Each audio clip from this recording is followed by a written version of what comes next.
Hola, mi nombre es María Victoria Gama. El objeto que voy a utilizar para el análisis de ergonomía cognitiva es el rallador.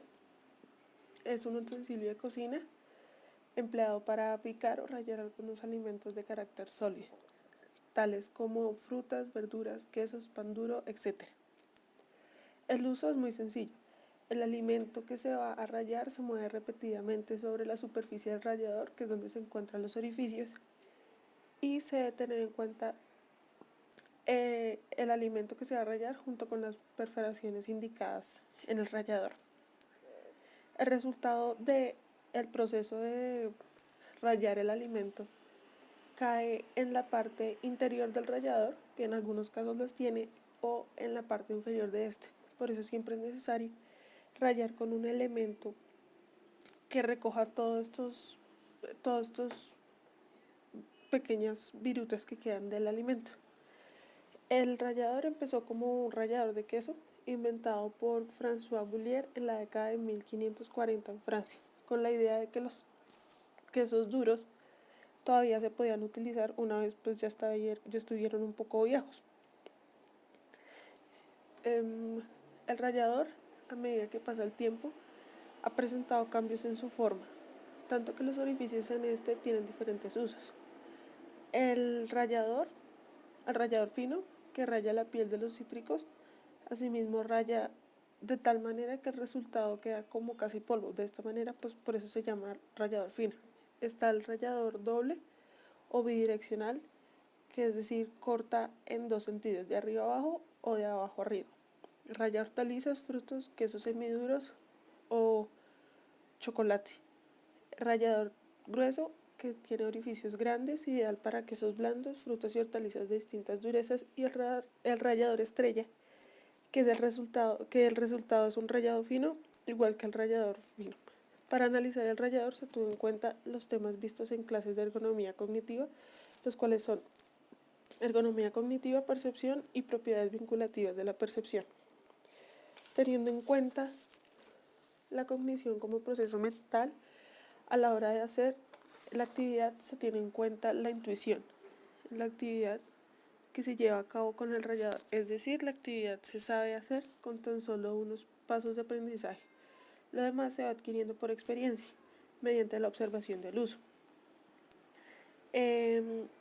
Las señales emitidas por el rallador son claras, que muestran un claro funcionamiento de muestra que perdura una misma modalidad de uso. Se usa siempre de la misma manera, con los mismos elementos, de la misma forma.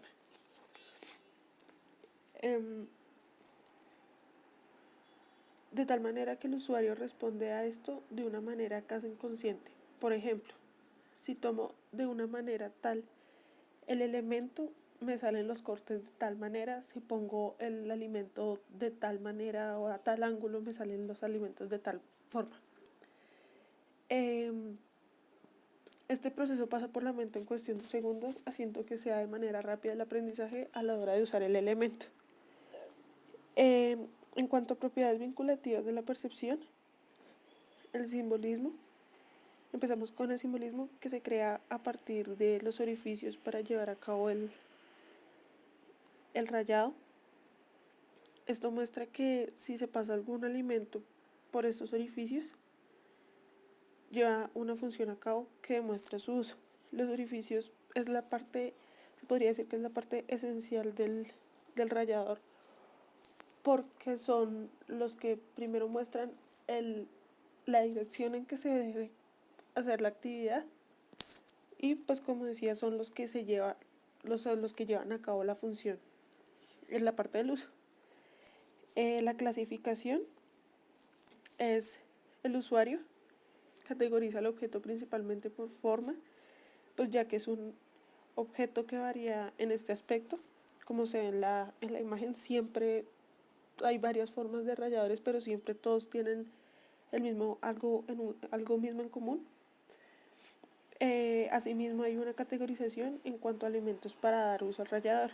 En la parte de la evaluación, lo que ayuda en la experiencia de uso son los orificios, son estándar, y así varía la forma, estos perduran. Como siempre he dicho, pues es como la esencia del objeto. En predicción e interpretación, la mayoría de estos elementos poseen un agarre, ya sea en la parte superior, en la parte inferior o en alguno de los elementos siempre poseen un agarre que le muestra al usuario que si se toma por el agarre eh, y si hace un movimiento vertical con el alimento sobre los orificios, estaría rayando el alimento. Autoconciencia. El usuario percibe el rallador por su forma, teniendo en cuenta modelos vistos anteriormente.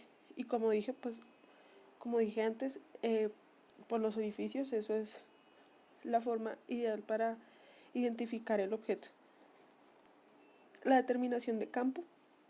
El elemento se desarrolla en la cocina, teniendo en cuenta como punto en común el material como el acero inoxidable, de los que hay muchos elementos en la cocina, como el rallador está hecho, generalmente. Asimismo, su uso es netamente culinario, por esto es fácil la identificación. Como diagnóstico, ¿qué funciona y qué no funciona? Lo que sí funciona es el permanecer la forma del objeto, puesto que su uso se basa en la experiencia. El no modificar los orificios, el no modificar los agarres, eso es la parte más importante. ¿Y qué no funciona? En los dos casos de estudio, un elemento era el rallador de 4 caras y el otro era un rallador que se divide en partes y que se le van poniendo los orificios y se le van poniendo las cuchillas. En el segundo no se sabe cómo poner el elemento para la actividad y en los dos el malgasto de las cuchillas y no se sabe el uso de los orificios.